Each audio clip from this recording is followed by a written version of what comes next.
Buenos días, Cuernavaca. Buenos días, Morelos. Empieza bien tu día con nosotros.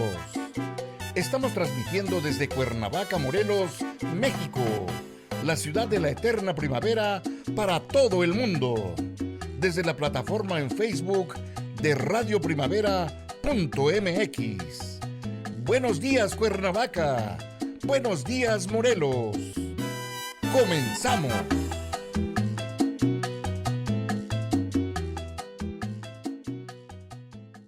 ¿Qué tal, amigas, amigos? Muy buenos días, Cuernavaca, buenos días, Morelos, buenos días, América, buenos días a todo el mundo. Nos da mucho gusto saludarles desde esta su estación online Radio Primavera Cuernavaca.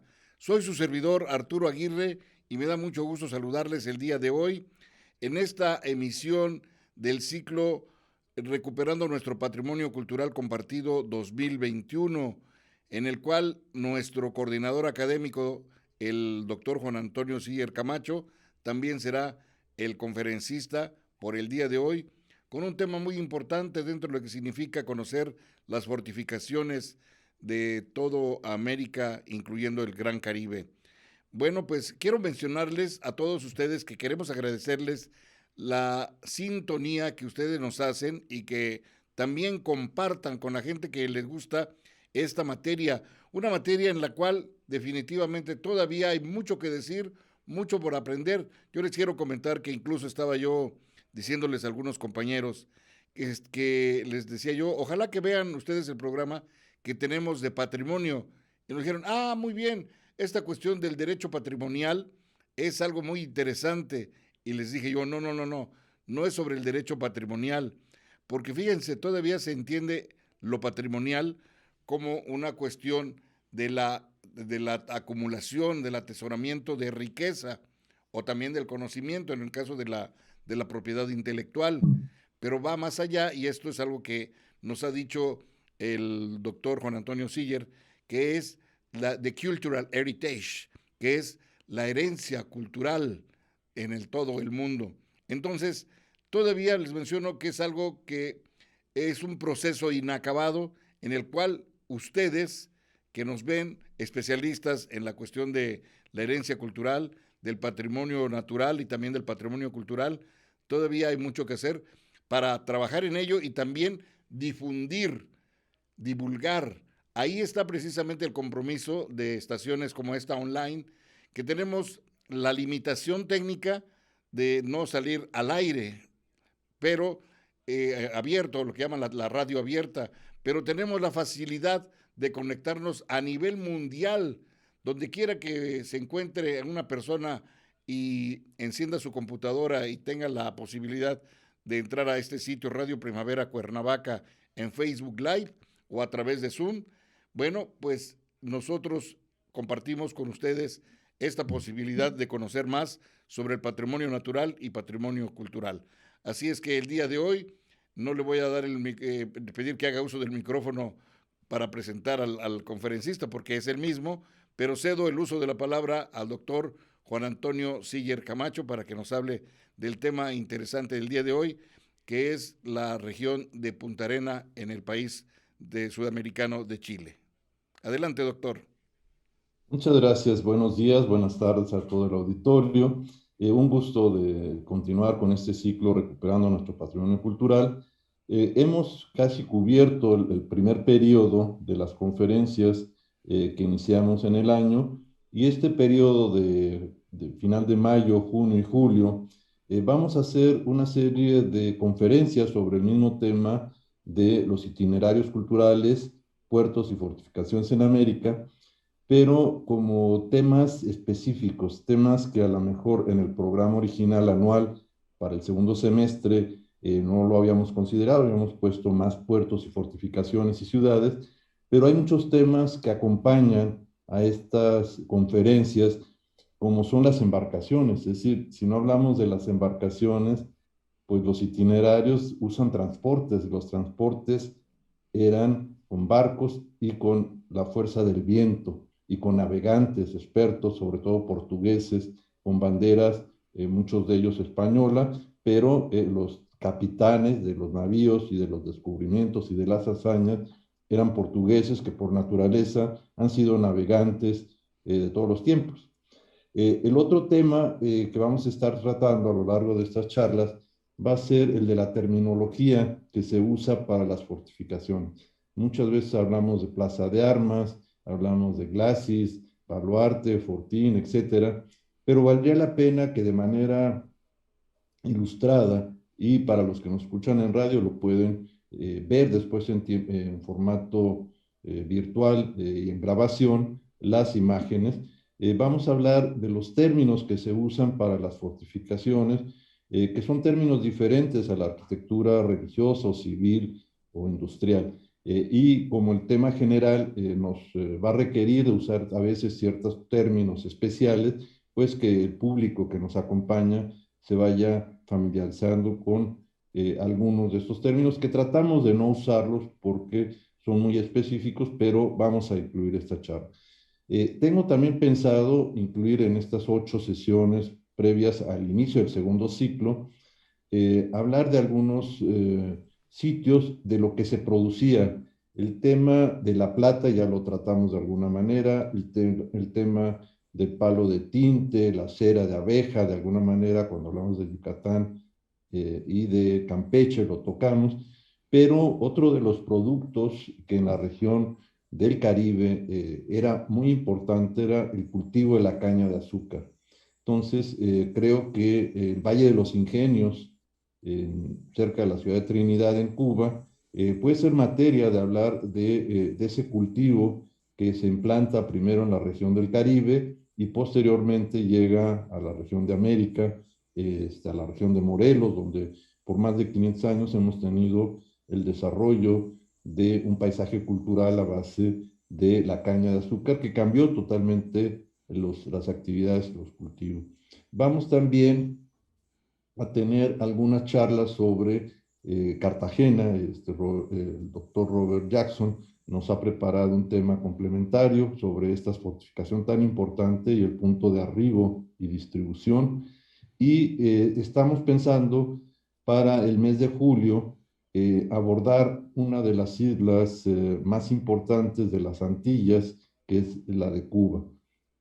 Creo que Cuba podría tener un tema básico que podía ser La Habana como centro y puerto y fortificaciones, Matanzas, que tiene baterías importantes, Santiago y alguna otra, particularmente el Valle de los Ingenios, podría ser otro de los temas que podríamos abordar.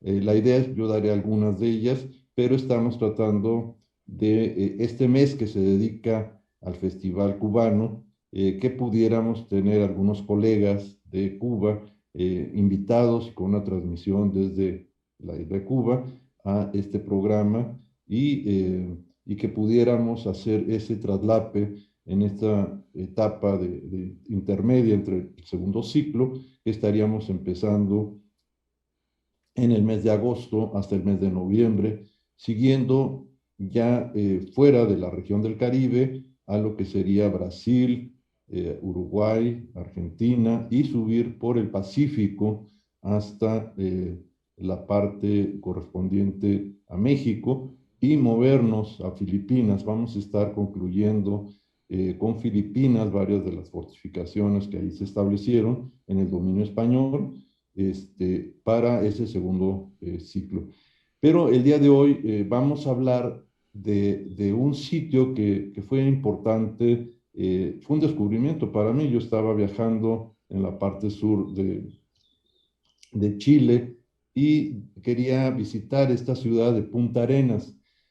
Punta Arenas es una ciudad que se establece con migrantes, principalmente de la parte oriental de Europa. Estos migrantes vienen a hacer fortuna, trabajo, eran migrantes que se incorporaban a los barcos y salían y se fue haciendo esta población de estos migrantes en Punta Arenas y uno lo puede ver, yo siempre visito los cementerios en las ciudades y uno puede ver en este cementerio de Punta Arenas los nombres, apellidos y la arquitectura de los monumentos funerarios y corresponden a nombres de la Europa oriental, que fueron estas familias que emigran en busca de trabajo y de una nueva actividad, y que se establecen en Punta Arenas.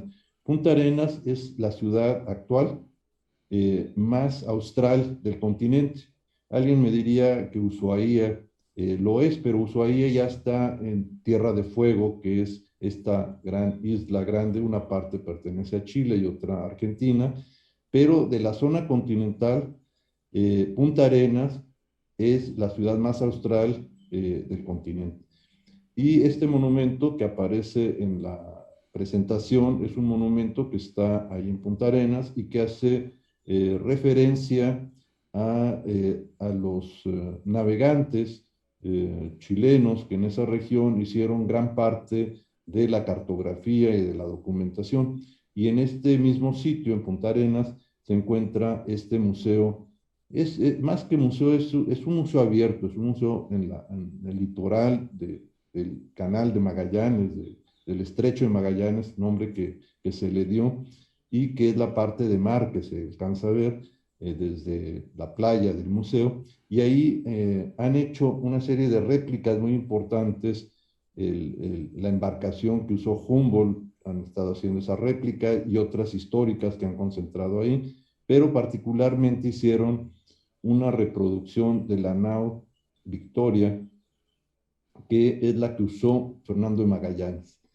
Fernando de Magallanes va a ser muy importante porque el portugués con bandera española busca este cruce en la parte sur de América, y ese cruce que se conoce como Estrecho de Magallanes es el que logra descubrir y navegar, y vamos a hablar de la embarcación que él utilizó para hacer esta exploración y marcar esta ruta o este itinerario cultural, tema del que hemos venido hablando en este programa. Entonces, voy a compartir pantalla,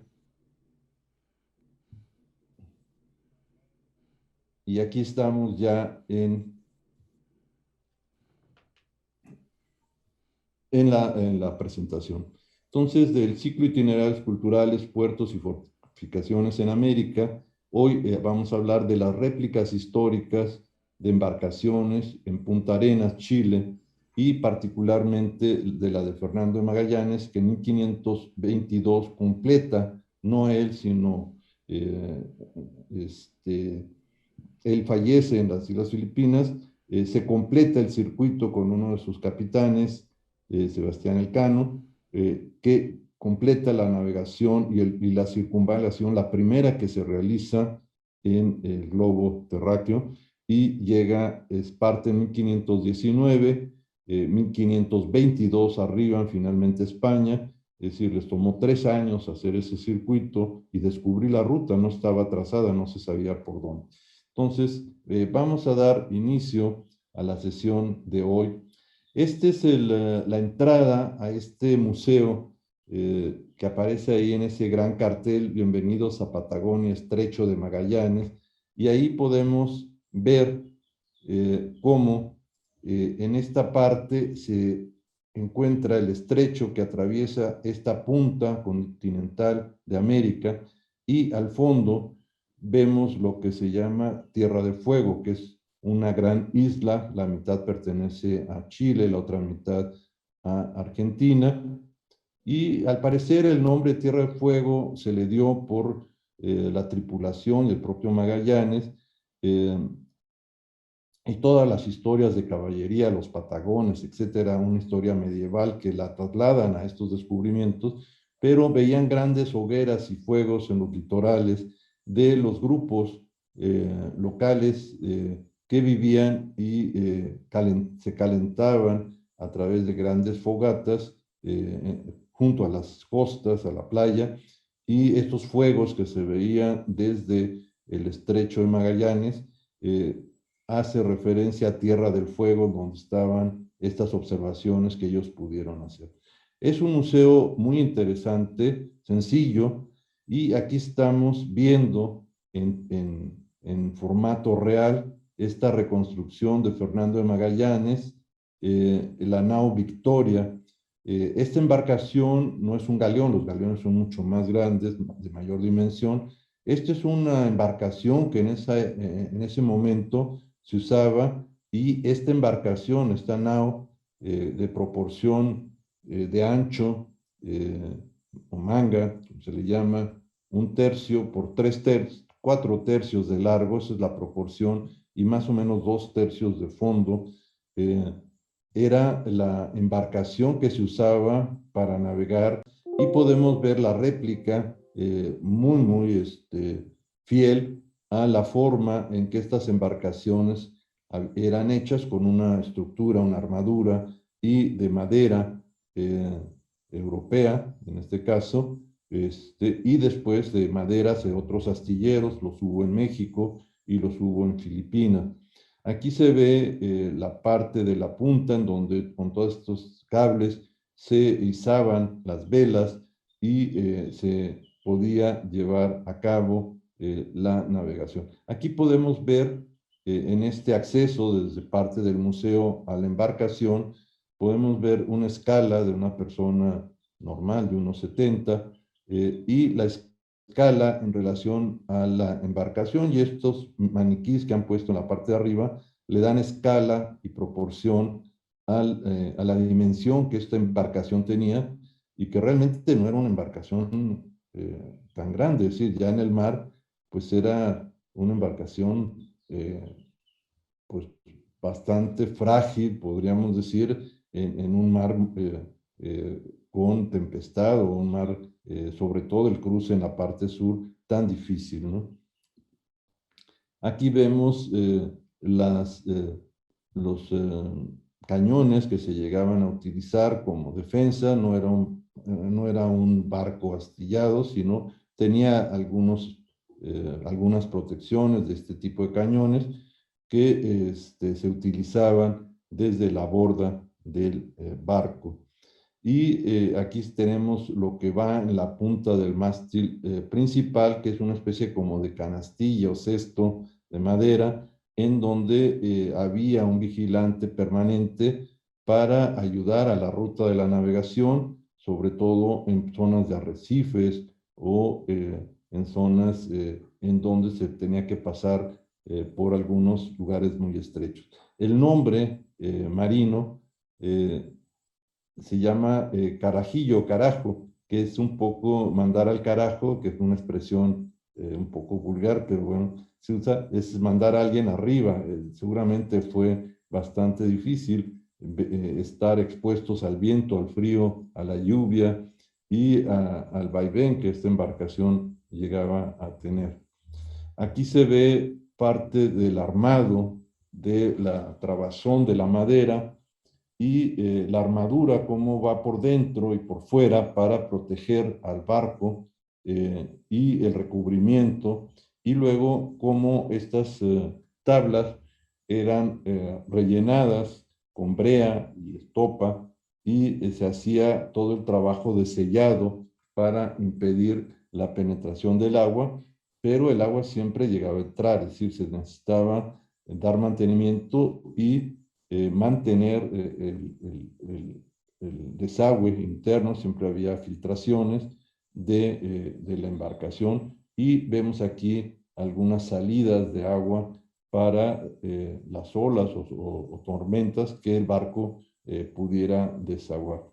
Aquí se ve parte del soporte de la parte posterior, la popa del barco, en donde se encontraba el recinto, el espacio, el cuarto del capitán, en el caso de Magallanes, y luego todos los sistemas de amarres y poleas hechos en madera, y algunos elementos de herraje que soportaban las tensiones que tenían estas velas en su sistema.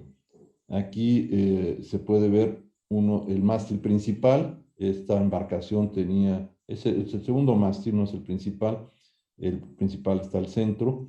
Tenía 3 mástiles con 3 tipos de velas cuadradas, una que se podía poner al frente transversal, y el mirador que estaba en la parte de arriba. Y luego los sistemas que en la embarcación, si se fijan, todo es a base de madera, con herrajes para darle cierta fuerza. Y este es el sistema para elevar el ancla. El ancla era muy importante para establecer un punto fijo en los puntos de costa, y la única manera de poder elevar estas anclas tan pesadas que iban por la borda era a través de este sistema de rodillos de 4 puntas en las que la tripulación las hacía girar y subían eh, el ancla. Se ve esta grillete que en algunos casos, algún amotinado, alguna situación de falta de disciplina, pues era castigada. Hay una imagen donde se ve un maniquí cómo era colocado. No había un espacio de celda, sino en algún punto del barco se colocaba al marino que había hecho alguna infracción. Vean cómo los espacios a cubierto son mínimos. Estamos aquí en la parte de la cubierta, es un pequeño resguardo, el que se tiene aquí a cubierto, todo lo demás está abierto. Y vean la estructura interior, cómo sale. Se ve que la madera no ha sido trabajada con sierra, sino con hachuela, y por eso la viga se ve achueleada, y es la forma en la que la estructura interior del barco y el forro, aquí vemos la parte de la estructura interior como especies de traves y columnas en una estructura civil, pero como hay una estructura de madera que es forrada en su exterior y da la protección. La cordelería fue muy importante. Las cuerdas eran importantes mantenerlas, sobre todo por la sal marina, estropeaba mucho las cuerdas. En algún momento las cuerdas de fibra de Nequén, de Yucatán, resolvieron la cordelería a nivel mundial. Es decir, el auge del Enequén en Yucatán se debió a que esa fibra no era tanto para hacer hamacas y costales, que también se hicieron, otro tipo de usos, sino fue usada para la cordelería de los barcos, porque podía resistir el intemperismo, el sol, la humedad y las sales. Y todas las embarcaciones, hasta la aparición de otras cuerdas ya de nylon y de otros productos, fue sustituyendo a la cordelería de Enequén, de Yucatán. Aquí vemos un personaje, un indígena de la región, con una protección de, de, de cobijas. Es una zona muy fría en verano, es muy frío, es la época más caliente, pero es terrible el frío. Y vean cómo no llega a tener más de 1,80, 2 metros la altura que tenemos en esta parte a cubierto. Aquí está el anclaje de uno de los mástiles y la ventilación y el drenaje, y luego las ménsulas estas que ayudan al soporte de la cubierta de la parte de la proa. Y aquí se ven las ménsulas de madera, cómo han sido estructuradas, y estas le dan un soporte a la cubierta y la curvatura de las mismas, que es parte de la arquitectura naval. Es decir, la arquitectura naval fue muy importante. Eran gente que sabía usar las maderas y los barcos, los diseños, y las maderas no eran usadas del mismo árbol, se usaban maderas diferentes para cada función. Hay unas que deben de tener cierta rigidez y otras deben tener cierta flexibilidad. Aquí vemos uno de los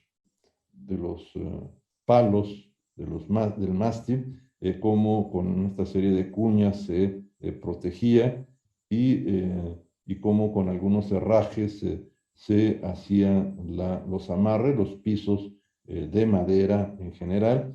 Y aquí vemos uno de los postes inclinados que va en la proa para una vela que va lateral. Y luego vean las costillas, la parte interior de de la curvatura que se va dando por secciones de la madera que se corta, y luego el calafateado, que es el nombre que tiene, era un gremio que participaba, además de los carpinteros navales o de ribera, en la junta y el calafateo permanente que se requería el cambio de este material porque se estropeaba en las juntas de las tablas para evitar la entrada de agua y la presión y el golpe que éstas recibían a lo largo de una navegación de 3 años o más.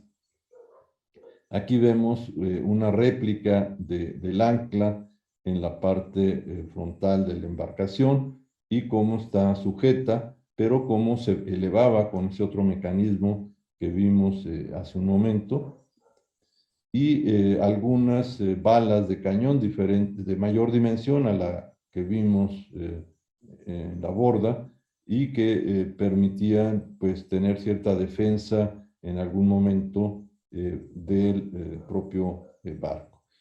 Aquí hay una réplica de algunos cañones que están en estas ventanillas, de las pilleras del barco, como que eran sujetos y se amarraban, y desde la nao se podían disparar, además de la que habíamos visto, y el mobiliario, que era un mobiliario muy sencillo, y la escala, si se fijan, no llegaba a tener más de un 80 este espacio interior, y luego una réplica antigua de lo que seguramente fue el primer mapa del cruce del Estrecho de Magallanes, en una cartografía muy rápida en su momento de navegación.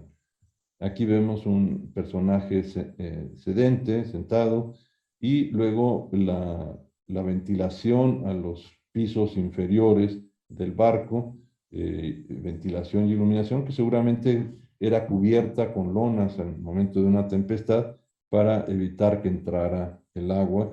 Y vemos las cestas que se utilizaban para los productos que se llevaban,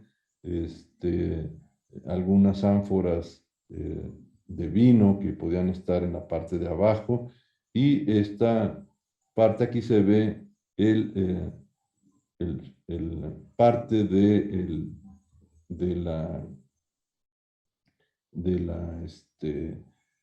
del timón. Es decir, se ve en la parte de afuera, lo vamos a ver más adelante, cómo se podía dirigir pues con mucha dificultad. Imagínense el giro con las olas, etcétera, y este era lo que dirigía a la embarcación junto con el viento. Aquí vemos un detalle de estos cañones que eran fundidos en bronce y sujetos a estructuras de madera, y expuestos al calor también del fuego. Se tenían que sacar, cargar y volver a colocar. Y aquí se ven algunos herrajes que ayudaban al soporte de este timón y de la parte de afuera. Esta es la altura, si se fijan. Aquí está un personaje sentado. Vean, es la altura de una persona sentada, es casi la altura que tenía este piso. Seguramente se entraba a gatas, y las hamacas fueron muy útiles para poder dormir con el vaivén del barco, ventilado donde hacía calor, pero esta era la mayor comodidad. Es decir, en ciertas horas en la noche se usaba como dormitorio, en el día el espacio quedaba abierto. Esto es bajo cubierta, y esta es la altura, es decir, no era una altura en donde uno podía ir parado, sino sentado hacia la cabeza, es la altura que tenía uno de los pisos. Y aquí en esta se ve un personaje que de alguna manera cometió alguna falta y está en esta armazón que era diseñada y que estaba en el barco para tener detenido al que había hecho una sublevación o alguna situación de indisciplina. Y estas son, vean, las vigas que atraviesan la armadura, las ménsulas, y esta es toda la trabazón del barco que tenía que resistir el golpe permanente de olas durante días y días en esta navegación que duró 3 años. Y vean el sistema de hamacas, aislaba del piso y quedaban colgadas en este espacio que tendría unos 90 centímetros.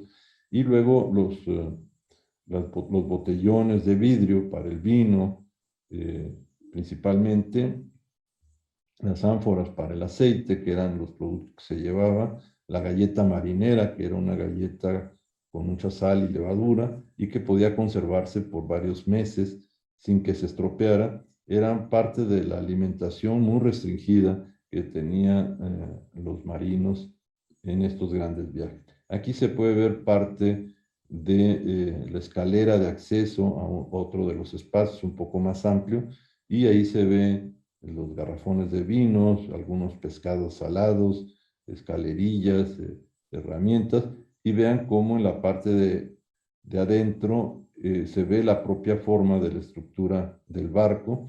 Y un aspecto muy importante era el carpintero. El barco llevaba a un personal y a sus asistentes que mantenían la reparación permanente de la embarcación. Aquí se ve una sierra, un martillo de madera, calafateado que se tenía que estar haciendo, y llevaban seguramente tablas y vigas que en un momento dado habilitaban sobre la misma navegación para sustituir algún elemento que había sufrido algún daño.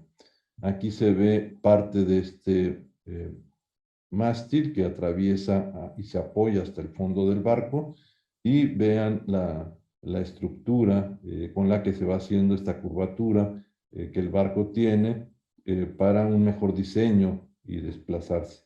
Aquí se ve pescado, y la sal era muy importante para la conservación de los alimentos, y esta se guardaba en las bodegas, 2, 3 pisos que había muy pequeños, y cómo se llevaban grandes garrafones de vino. Aquí se ven unas barricas que podían ser para el agua o para el vino, hechos también de madera, con estos unchos de metal, y la carne salada. Es decir, esto era muy importante. La carne se tenía que llevar salada para que pudiera conservarse en ese ambiente tan húmedo del mar, y durar lo más posible a lo largo de navegaciones de varios meses antes de tocar algún lugar de tierra. Aquí se ve el taller del carpintero, en la parte baja, donde seguramente está haciendo algunas reparaciones y mantenimientos que el barco tenía durante la navegación. Los herrajes de forja que permitían cierto refuerzo en la clavazón. En general, aquí se han puesto tornillos, pero no se usaban tornillos de metal, la corrosión era muy fuerte, y todo esto que vemos en este nuevo diseño que se ha realizado se hacía con clavacotes, eran clavos de madera, o sea, se hacían las tiras de madera, se hacía con un berbiquí la perforación, y quedaban atravesados con clavos de madera muy duros para permitir que no se hiciera corrosión en ellos por las sales y el ambiente marino, y que se rompieran. Entonces, todo esto que vemos ahora en esta réplica con tornillería, pues era hecha con clavacotes de madera. Aquí se ve parte de la vista de la proa, uno de los mástiles, un personaje, y queda un poco la escala, este lugar a cubierto bajo este espacio. En general son pocos, la actividad era permanente durante el día, y el resguardo seguramente en lluvias en algún momento pues se hacía semicubierto en estos lugares o en los entrepisos que la nave tenía. Aquí se ve una vista general de la cubierta, ¿sí? Los pisos de madera con inclinaciones, el soporte para subir las anclas, y los sistemas de poleas en madera, que eran maderas resistentes, permitían la exposición al agua, al sol y a las sales, y luego los cables que soportaban los mástiles y que se podían ser fijos o tensar en un momento dado.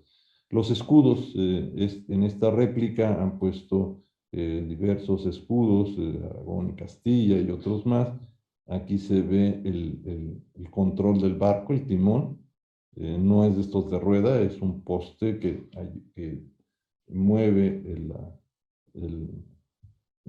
la veleta en la parte de abajo, la ventanilla que era el acceso al camarote del capitán, si se fijan, podía asomarse, tener cerrado el lugar para protección, y vean en uno de los postes, el mástil principal, que es este del centro, el de enfrente y uno atrás, cómo había estos puntos de observación en donde varios de los marineros tenían que estar montando guardia para ir haciendo las observaciones, ir dirigiendo al barco ante eventos que pudieran estar apareciendo en el mar o en las zonas de arrecife, sobre todo. Aquí se ve parte de la embarcación desde la popa hacia la proa, como este es el punto elevado. En este lugar se tiene una vista intermedia de la embarcación, y se alcanza a ver ahí parte de la ubicación del museo junto a la orilla del Estrecho de Magallanes. Aquí hay un detalle del que hemos hablado, de la canastilla esta, que en vez de unos casos era madera o de otro material, escaleras marinas para bajar a alguna embarcación o a la zona del nivel del agua, que eran mucho más sencillas, bajarlas y subirlas con estas escaleras marinas que son con cuerda y madera. Aquí se puede ver el sistema de poleas, ven cómo esto permite reducir el peso de los maderos y de las lonas o las telas que se usaban de algodón grueso, y poder disminuir el peso que estas tenían a través de este tipo de poleas que iban reduciendo en mitad, en un tercio, en un cuarto, dependiendo del tipo de polea, el peso. Y luego eh, las uniones que se tenían con clavacotes entre un elemento y otro, y con cuerdas para reforzar en lo que eran los postes, las escalerillas y las cuerdas para tensar las velas en su conjunto. Vean aquí, se alcanza a ver una polea y se puede ver el soporte, los travesaños. Vean cómo este travesaño horizontal está amarrado, no es de una sola pieza,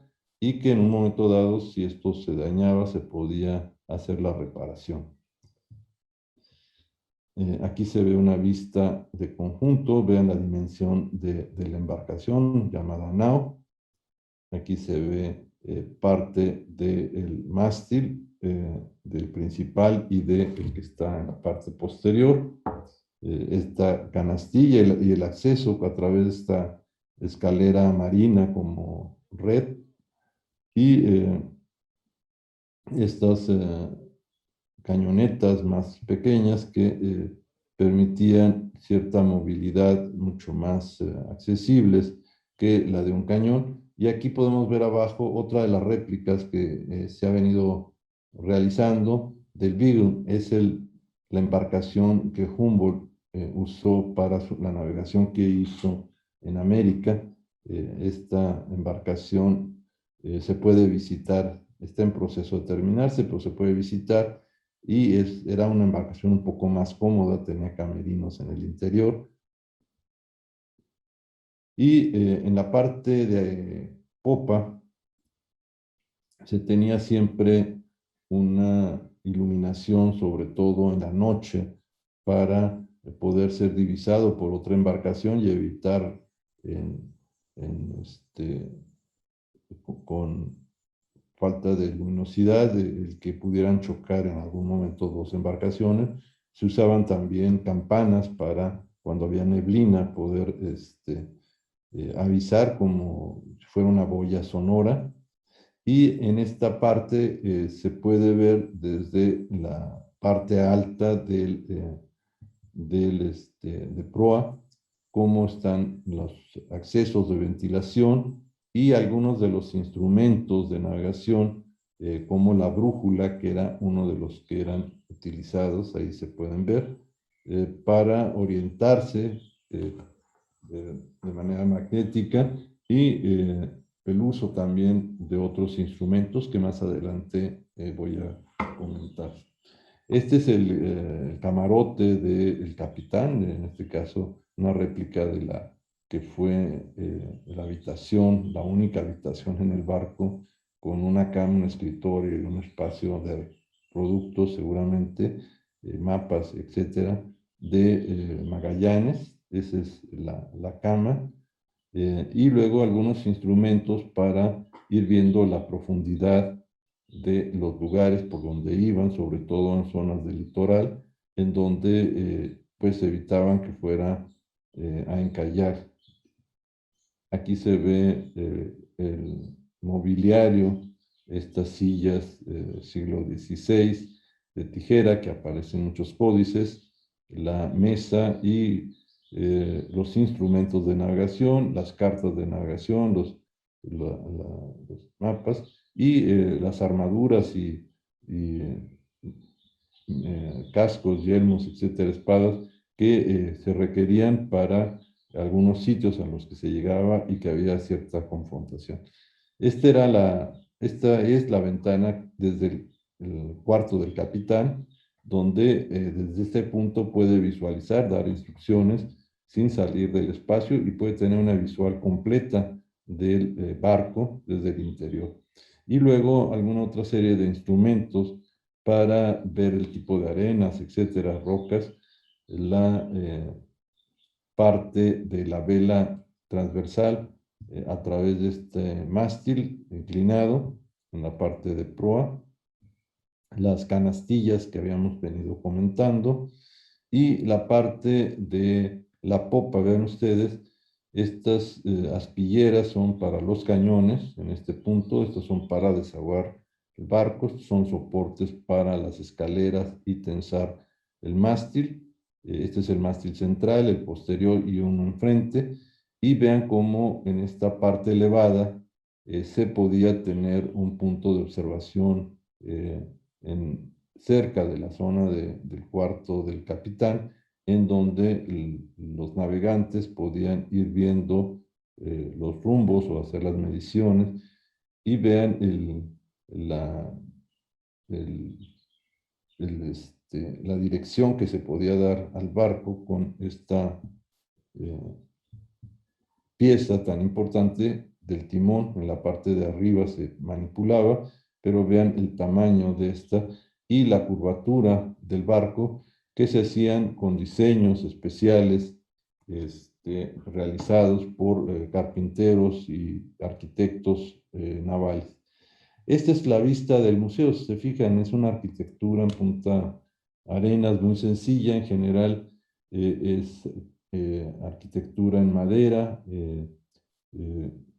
con cubiertas, lámina de zinc que se introduce ya en época más reciente, buhardillas en algunos casos, chimeneas por el clima, y el aislamiento sobre el piso, porque es una zona muy húmeda y fría. Este es el estrecho de Magallanes. Aquí podemos ver ese estrecho desde Punta Arenas, y en el otro lado está Tierra del Fuego. Aquí hay una vista del acceso al museo con este tipo de armaduras, ¿sí? Y vean ahí un barco mercante al fondo en este estrecho. Este es el acceso al museo, y vean el tamaño de la nao y el museo con la habitación del guardia. Y aquí hay una maqueta pequeña de la réplica del de la nao y luego el proceso de construcción de esta nao Victoria que se realizó. Aquí se ve la madera que se obtuvo de la región, el achueleado para ir dando las formas. Aquí se va dando la punta del barco, las costillas o las armaduras laterales, tienen cada una un nombre muy especial, no voy a mencionarlas, cómo se va haciendo el armazón, cómo se va forrando con tabla, ¿sí? Cómo se va recubriendo y posteriormente, ya cuando se termina el tablado, cómo se van sellando este, todas las juntas. Y esta es una réplica de los planos de esta réplica de la nao Victoria usada por Magallanes. Esta es una vista de la popa, esta es una vista de la proa, que está la popa con el timón, y vean, aquí están los tres postes, el poste principal, este otro y este que sale de punta. Vean la curvatura que tiene el barco y que permite un mejor deslizamiento. La ventilación en esta parte, perdón, la ventilación que se tiene, las escalinatas. Esta es la parte baja, aquí se sube a una pequeña torreta y esta es la parte más alta en la parte posterior. Estas son las ventanillas que desde el camarote del capitán se podía tener. Estas son la parte de enfrente y vean ustedes cómo la proporción es 1:3 más o menos, son 7 módulos por 21 más la punta. Y luego casi son 9, son módulo y medio en el punto más alto y casi un módulo del ancho en la altura. Entonces, esta es la altura de flotación, el lastre que requiere para estabilizarlo en la parte de abajo, a veces con carga o a veces con un lastre de piedras o de otros materiales. Y estos son todos los herrajes y cosas que en el museo muy rústico han puesto en los muros. Es un museo exterior, al aire libre, este cañón armado aquí con estas ruedas. Y luego esta descripción en español y en inglés de las velas, la vela cuadrada, el trinquete, que es el nombre que recibe el palo mayor, que es el ástil principal. En fin, cada uno tiene un nombre y si se fijan son dos velas cuadradas en el mástil principal, una al frente, esta que puede ser lateral, para viento lateral y esta también. Y luego vean el lastre en la parte de abajo, las bodegas con los productos que se llevaban y la cubierta en donde se estaba casi todo el tiempo, y son dos resguardos, el camarote del capitán y un resguardo en esta parte. Las especies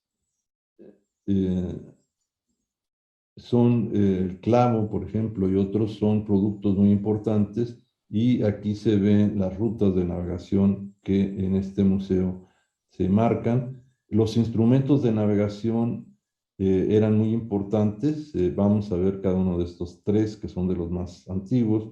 El astrolabio, que es una palabra griega que viene de astro y de labio, el que busca, o sea, el que identifica con el sol o con las estrellas, la latitud, que era lo que se podía establecer. Lo que era más complicado era la longitud de los puntos en donde se encontraban. El cuadrante es otro de los instrumentos que se utilizaron, y la ballestilla, que es otro más, todos ellos con la ayuda del sol o de las estrellas.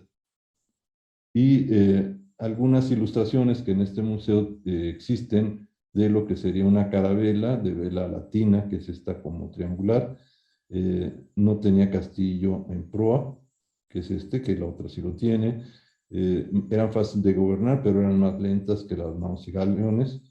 Y la relación de eslora, manga, del propio barco. Y este es el tipo de las carabelas que usó Colón. Y algunos navegantes de esta tradición portuguesa, como es Enrique el Navegante. En Portugal hay un monumento extraordinario donde se ve todos los navegantes portugueses con bandera portuguesa y algunos otros que no aparecen ahí, pero con bandera española, sobre todo eran las dos grandes potencias, que recurrieron y encontraron y desarrollaron itinerarios en todo el globo terráqueo. Principalmente estos navegantes eran contratados por la corona española y bajo bandera de España realizaban estas hazañas como la de Magallanes. Magallanes quizás es uno de los personajes más importantes, nacido en Portugal, y es el que inicia este recorrido, que se ven algunas cédulas, y este cruce es muy ilustrativo. Aquí se ve el estrecho de Magallanes, lo que se ve con la línea punteada, Punta Arenas, que es la ciudad más austral, esta es lo que es Tierra de Fuego, Porvenir, que pertenece a Chile, tuve oportunidad de ir a este sitio, y Ushuaia, que está por acá, Ushuaia, acá, que es la parte de Argentina, y vean cómo el estrecho es muy difícil, en algunos puntos muy angostos, se tiene que pasar a ciertas horas con marea alta, y sin presencia de fuertes vientos, porque el viento puede arrastrar a las orillas, al barco y golpear. Entonces, este es el estrecho de Magallanes que se descubre, él lo descubre y permitía un cruce mucho más sencillo que en la parte más austral, que era un mar mucho más embravecido. Estas son las demarcaciones que existieron con el Papa Alejandro VI y la bula de 1493, el Tratado de Tordesillas, que aparece establecido en 1494, que es este, aparece con línea más oscura, se corre la primera del 93 al 94, en una prácticamente no toca lo que ahora es Brasil y en el otro sí se alcanza a tener territorio portugués en este punto, y el Tratado de Zaragoza, que es este otro, hacia 1529. Esta era la frontera en Filipinas de la división del mundo que se hizo entre España y Portugal, y esta es la circunvalación importante que se inicia en 1519.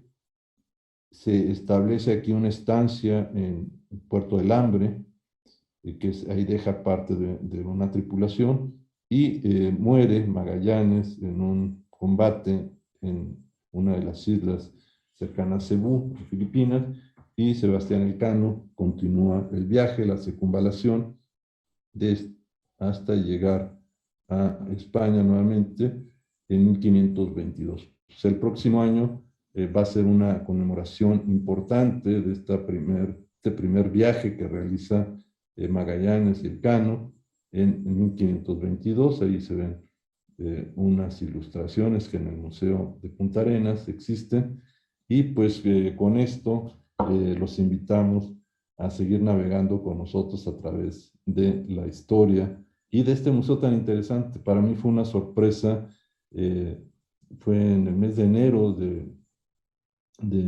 de hace 6 años, que visitando otros sitios, otras fortificaciones, tuve la oportunidad en 2016, fue el año, en enero de 2016, de encontrar con este museo y con estas réplicas. Hay otras embarcaciones históricas de Chile que sirvieron para cartografía, pero probablemente esta es la que en este caso quise mostrarles y la que es mucho más significativa.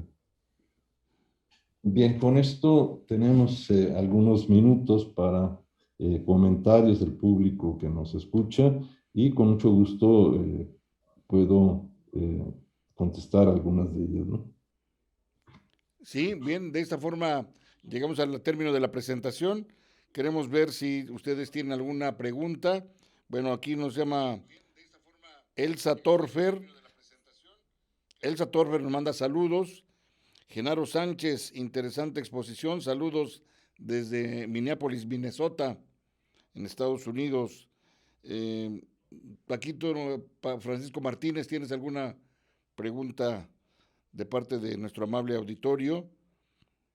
Vamos a ver si tienen. A ver, vamos a ver, ahorita un segundito. A ver si. Nos dice, excelente, nunca he visitado Chile, lo tengo en mi bucket list, pero está directamente relacionado con la trayectoria de Bautista Antonelli en el Caribe. Interesantísimo. Sí, el comentario de Milagro Flores, que siempre es muy amable con nosotros, vale la pena. Yo creo que si alguien de los que nos escucha tiene oportunidad, yo le recomendaría varios lugares. Punta Arenas es un punto clave, el cementerio de Punta Arenas, para conocer el origen de su población, totalmente europea, la mayor parte, y este museo en particular. Creo que el año que entra va a ser importante por la celebración de Magallanes y esta réplica que no sé si hay otra más, pero esta es excelente junto con otras más en el sitio. Y muy cerca de aquí, a un par de horas, una hora más o menos, hay una fortificación de la cual vamos a incluir en el segundo semestre, que es el Fuerte Bulnes, que era un fuerte hacia el siglo XIX que se establece en esta región de Chile. Ahora, es importante hablar también del Puerto del Hambre, como en forma de mofa, uno de los piratas que recoge a los sobrevivientes que dejó Magallanes en el lugar, para pues dejar una estancia en el lugar para esa ruta, volverla a transitar, dejó a algunos voluntarios ahí y que prácticamente en burla les llaman Puerto del Hambre, estaban muriendo casi todos ellos, los recogen, y quizás fue el primer asentamiento más austral que se tuvo en el siglo XVI.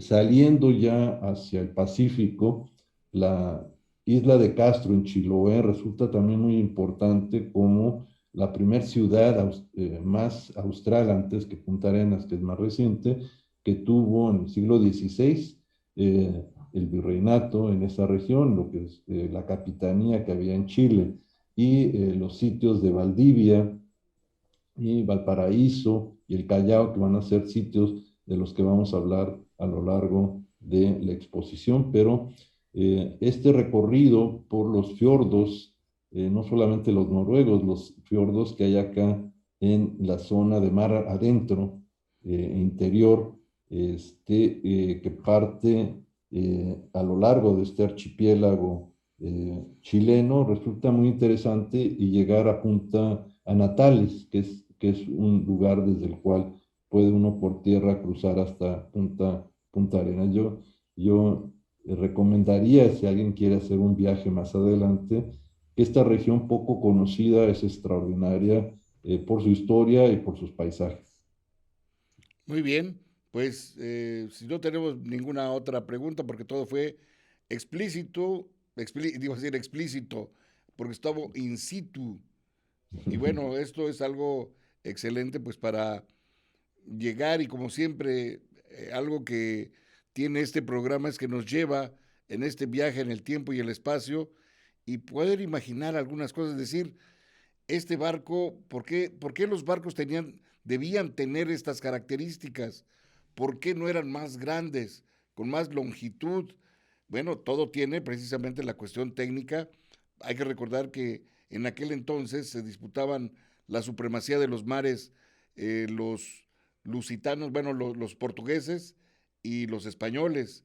Y bueno, con un conocimiento de los mares, aunque precisamente en esta circunnavegación, bueno, pues comenzaron a conocer el mar, este océano que tiene todo menos Pacífico, este doctor Siller. Sí, es uno de los más grandes, fue llamado Mar del Sur. Originalmente la cartografía aparece como Mar del Sur, Mar del Norte, Mar del Sur, en el Pacífico y después el Océano Pacífico, porque en la zona de Panamá era muy pacífico, pero en las corrientes frías, los vientos, o sea, yo visité en el verano y parecía invierno, es decir, esta región es muy, muy extrema. Es tan fuerte que la plaza principal de Punta Arenas tiene cuerdas diagonales para cruzarla, es decir, en época que hay viento, uno tiene que tomar la cuerda y cruzar agarrado de la cuerda al otro extremo de la plaza, o el viento lo tira a uno. Yo pensé que era broma, pero es cierto, es decir, el viento casi lo tira a uno como si estuviera uno en el mar. Entonces es una zona difícil, eh, es una zona con condiciones muy diferentes a las que tenemos en otras regiones y que la población local era la única que tenía el conocimiento de cómo sobrevivir en estos espacios, ¿no? Muy bien, doctor Siller, pues nos saludamos la próxima semana.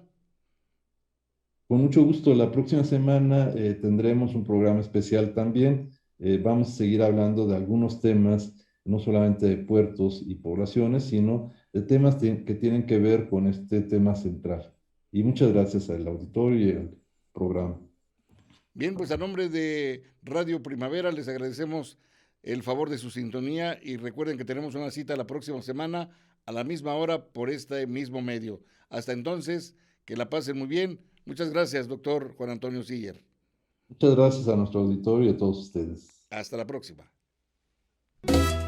Ya nos vamos, pero recuerda, estás en radioprimavera.mx. Buenos días, Cuernavaca. Buenos días, Morelos.